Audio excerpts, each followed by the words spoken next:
Welcome to Ladies Who Launch, not your average business podcast.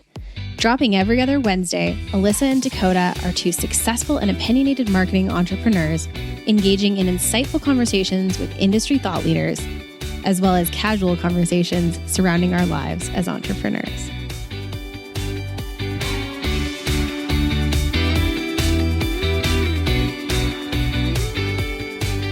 Welcome back to another episode of Ladies Who Launch. Dakota and Alyssa joining you on a lovely Monday morning here in Calgary, Alberta, Canada.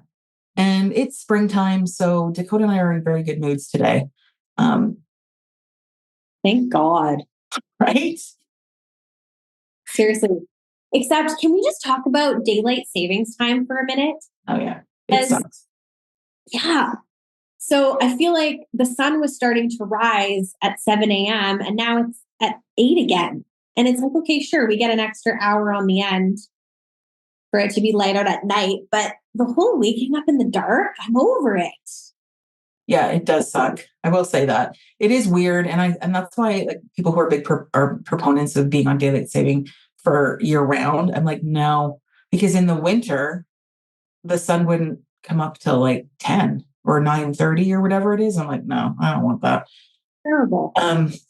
Anyway, a little bit of behind the scenes. Dakota and I have been talking about all things Ladies Who Launch for a good 40 minutes before we started recording this episode. So as we always say, we just finished our 2024 marketing plan and our social media content plan. So keep an eye out for all big things happening for Ladies Who Launch as we start to unroll these things, and probably end of Q2 or end of Q1 into Q2 of this year. But maybe we'll do an episode on our marketing plan and social plan for this year to give people a little insight on how we're doing it for our business, because it probably will resonate with others. But as we get into this episode, this is also a business related episode, but it's sort of came to light for me in the last few weeks and why I wanted to have this topic today, because when you're starting a new year, and I think we've talked about this on episodes before, where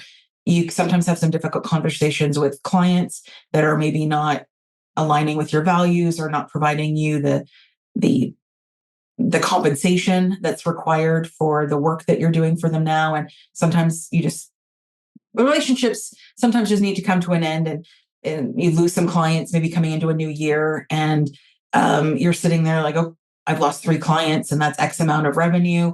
And now what do I do?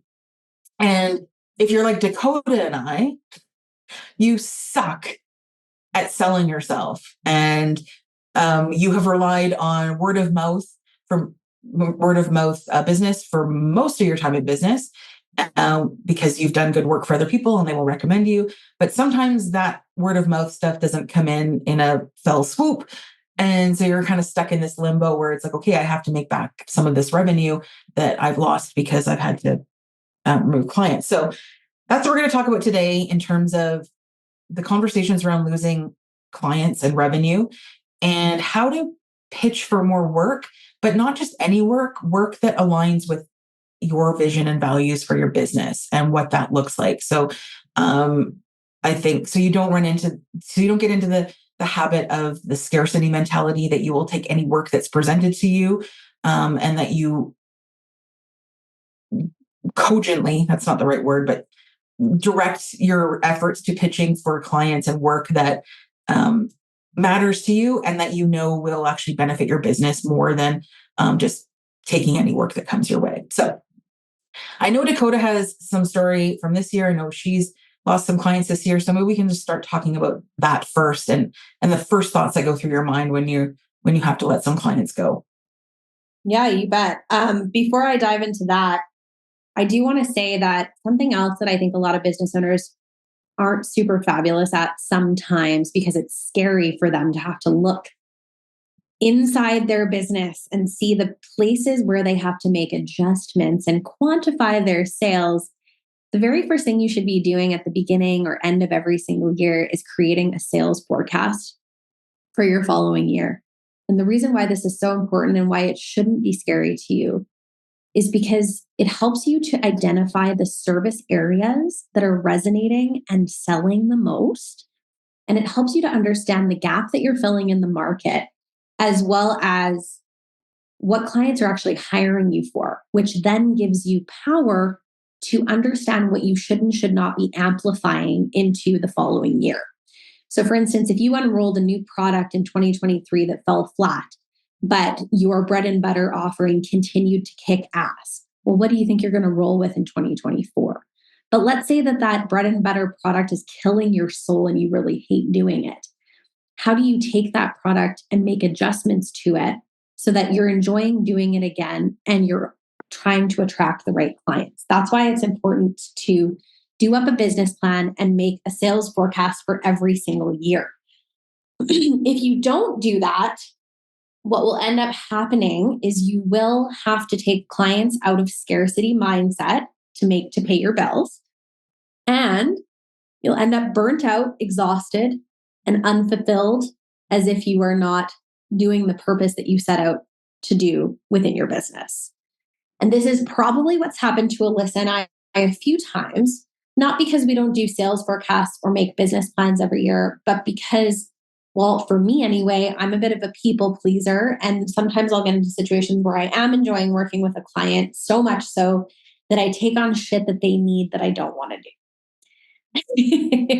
And I think what's invariably kind of happened to both of us over the last decade or so is Alyssa and I would say that we start off the year a little bit lean. We get pretty busy. At least this is what happens for me. We get pretty busy into Q2, Q3. Usually by Q3, I'm very busy. By Q4, revenue has doubled, which is amazing. But I'm generally working with 2 or 3 clients that I just completely misalign with. Now, that being said, a big trend that I had in my past was burnout and the need to bring on a bigger and better team to help me offload my work was something that I needed to do for a really long time. And what was holding me back was fears from the past, working for really shitty bosses, being treated in ways that I didn't enjoy, and being fearful that I wouldn't be a good leader, just because my time and energy was so zapped. So the biggest thing I can say is ripping the Band-Aid in more ways than one with business is always so important, in the sense that make sure you've got the revenue coming in to be able to do it. But at some point, you just have to rip the Band-Aid and you have to look at what are the things that you need to do in order to improve your business. So for me last year, my apologies, I am losing my voice. For me last year, that was hiring a full-time employee. And since having hired that full-time employee, we have been able to bring in more business. We've been able to bring in business that suits us better. And we've been able to actually forecast in a way that makes sense for the business. So that was kind of step number 1 for me. But of course, at the beginning of this year, there were a couple clients that I had taken on my own last year that I didn't necessarily dislike. I loved them. It was the retainer that we were being paid wasn't right for us. The service area we were offering was no longer right for us. So I took a hard look at my roster, as I do every single year. And I talked with my employee to make sure that everything was transparent. And I said to her, look, I think we have to free up some energy and costs in order to move forward in the direction that we want to move. So we're going to come down to a bit more of a lean client roster. We're going to throw our energy into these other clients that really, really need us right now because they're extremely busy. And then we're going to have a look at where we're at in Q2, and we're going to work together as a team to start putting ourselves out there more. And then from there, we created a brand new marketing plan for the year that included energy and talents from both of us. And then, of course, there was incentivization on my end to have her bring in business so that she could get compensated for it. So that's kind of how I started my year, and how I generally start every year. Where I would like to get is to a place where it's kind of, we're in that cycle already moving into 2025, and we don't have to worry about potentially cycling through clients and bringing on new ones. We've got really great built up partnerships, and we've got sales streams in place to make sure that that business is always consistently coming in. And the number one thing we need to do as a team in order to make that happen is identify the services we want to offer that we actually enjoy doing, that we actually have the talent and skill sets to back up, for pricing that makes sense and will compensate us in a way that we deserve. And what exactly are we offering in terms of time and energy to these clients within these service areas in order to not burn out, and in a way that ties back to our purpose and what we enjoy doing every single day. And that is how you create that continuum where you will then be able to go out and promote it, knowing that you do it really well. And then hopefully consistently bring in clients, whether it's word of mouth or as a way of promoting yourself.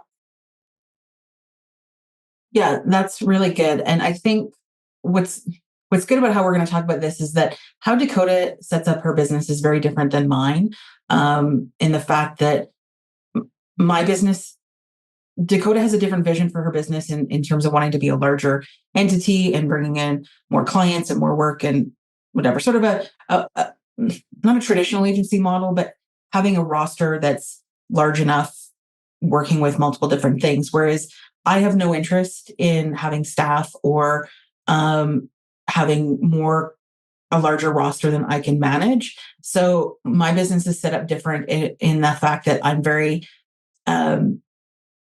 particular about the clients that I choose to work with and the work that I do with them, because I can only manage the amount of work that I can manage or that I want to manage. For example, I know I can't manage 20 or 25 clients at any given time because that's unrealistic. So I like to keep a consistent roster of like 5 core, consistent retainer-based clients, and then bring in shorter projects to sort of fill in other gaps, which just proves that there are multiple different ways anyone can run their business. Not everyone has to do it the same way, and not everyone has the same vision for where they want their business to go. My business is so that I can travel and do other things. So I don't want to be bogged down with a bazillion clients doing different work. And I have no interest in managing staff. So everyone's different. So in that regard, how we go about finding and working with clients is probably a little different too.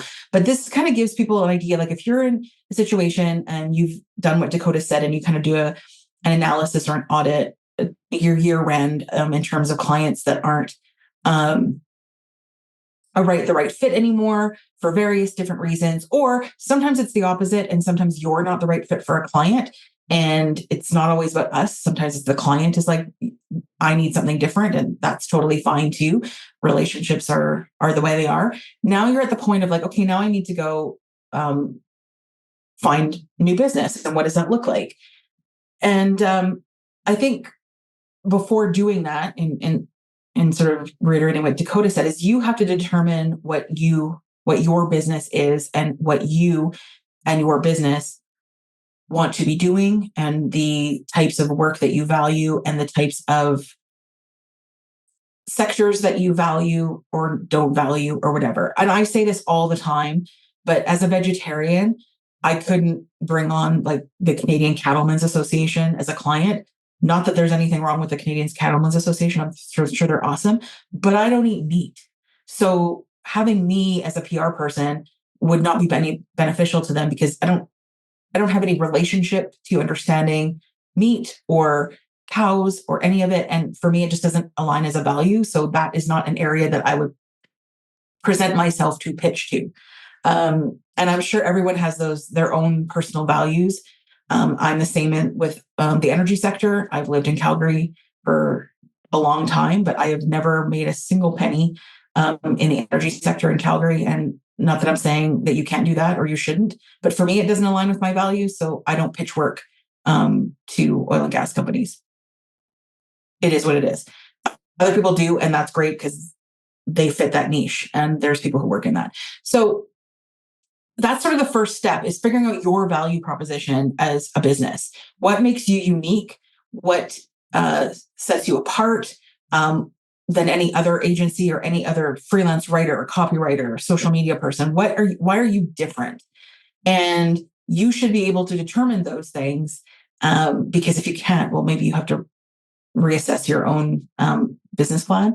But you should be able to determine the types of areas that that you want to attract, but also your own value as your own company.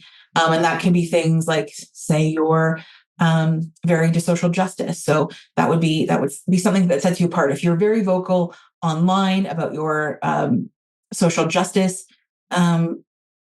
views, then that would be a value proposition for your business, and that you align yourself as an activist or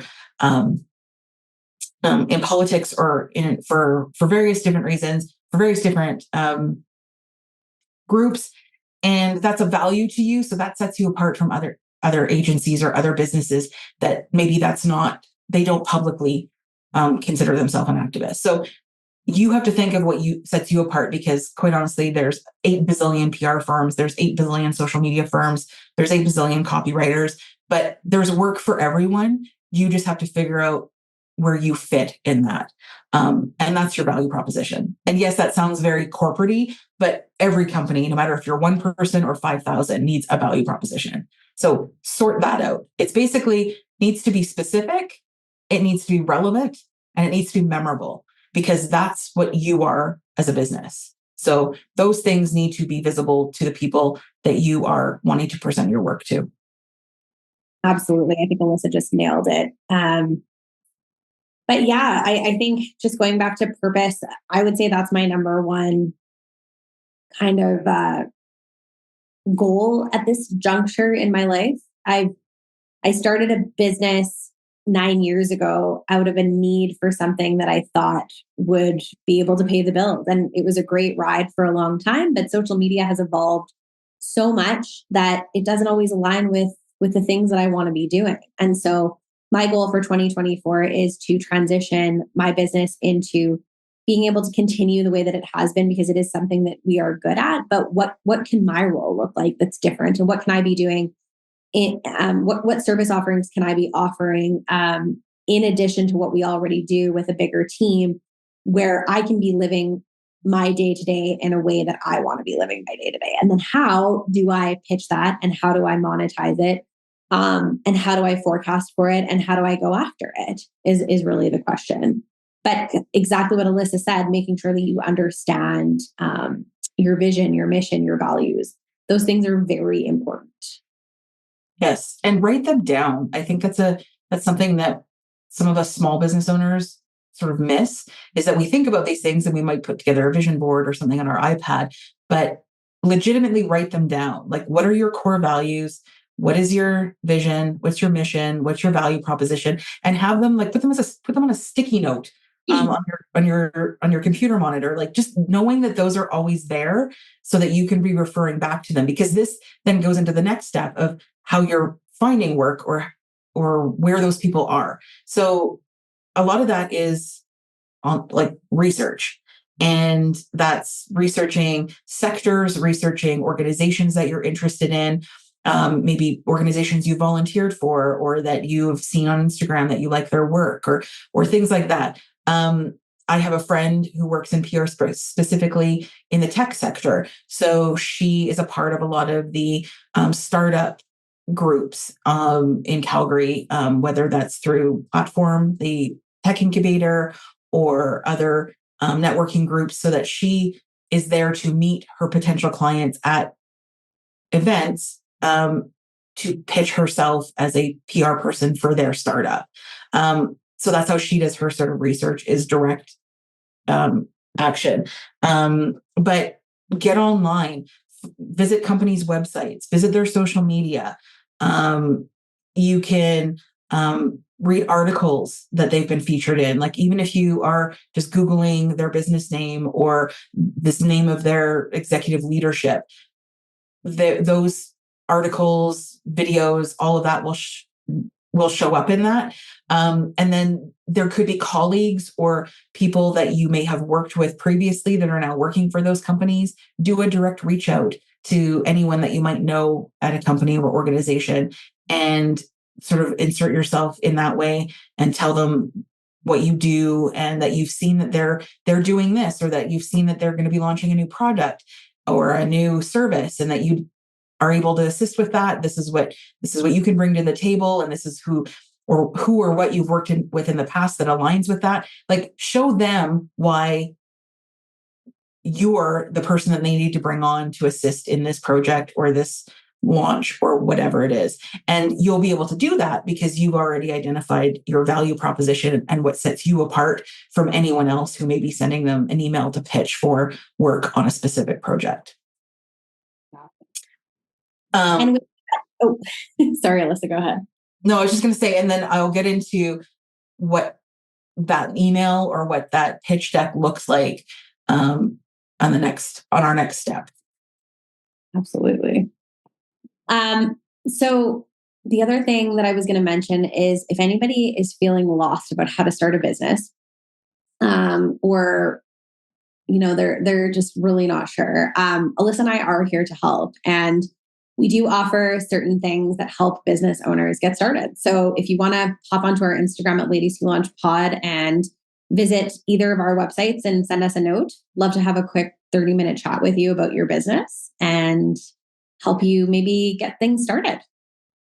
Yes. Yeah. If you're sitting there right now, because both Dakota and I were that person 10 years ago debating whether this is an actual business, if we want to do this. And I know I reached out to mentors that I have. So Dakota and I are very happy to help anyone one-on-one. If you're having difficulty figuring out your value proposition, difficulty creating emails or cold emails or cold direct messages to businesses to help you get in the door. Sometimes that's difficult for people as well, but we're happy to help with that. And that sort of leads into the creation of your actual pitch deck and what that looks like. So you've got your value proposition, you've done your research, you want to go after this particular company because you saw that they're doing something that you feel that you can help them with or be a part of. And so now you got to create what that pitch deck looks like. And my biggest takeaway for all of you today, if you're listening, is to not give away the farm in your proposal or your pitch deck.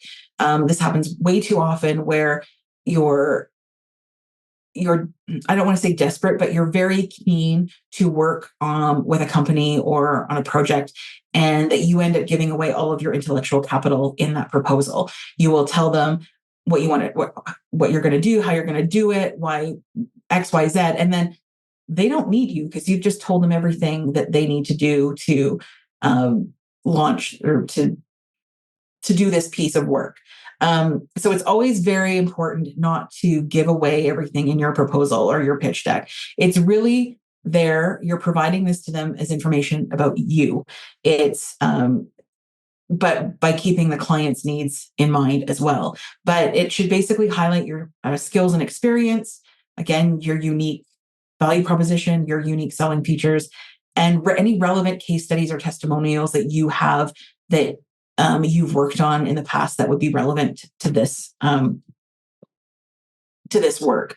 And you can also include like the process, like your process of how you work on these projects and the kind of results that you're able to bring in. But you never, ever indicate the how you're going to do that in a proposal, because then again, you're just giving away your intellectual capital. But it needs to be compelling. I know a lot of people if you have Canva skills, this is a great way to show them off and do something really great in Canva with visuals. But the biggest thing is your skills and your experience, case studies, testimonials, because those are what prospective clients need to see that A, you know what you're doing, and B, that you've worked on these sort of projects or with these sorts of businesses in the past. So that will help you. The chances are greater of you landing that opportunity if you're able to put together something that's visually appealing, but also showcases your work, because ultimately that's what you're trying to do, is show off your work. But again, you're pitching to keeping all this in your mind, you're pitching to companies and organizations that align with your values, because it will automatically, you'll be able to show your passion for them as an organization in your pitch because you're already engaged and involved or interested in what they do. Exactly. And with that, guys, just a quick reminder that Alyssa and I have built Ladies Who Launch passionately and off the sides of our desks, and we are trying to grow the podcast. So as always, we would really appreciate a review, a 5-star rating, any comments if you love what we're talking about, and spreading the word for us would also be really great. We really appreciate that, and it definitely helps to get us to the top of the heap. We have a goal to be in the top 1% by early 2025, so you can definitely help us get there. And as always, we appreciate you, and we wouldn't be able to do what we do every day without you. So thank you so much. And we look forward to seeing you next time on Ladies Who Launch. Thank you for listening to Ladies Who Launch. Join Dakota and Alyssa every second Wednesday for more conversations and interesting guests.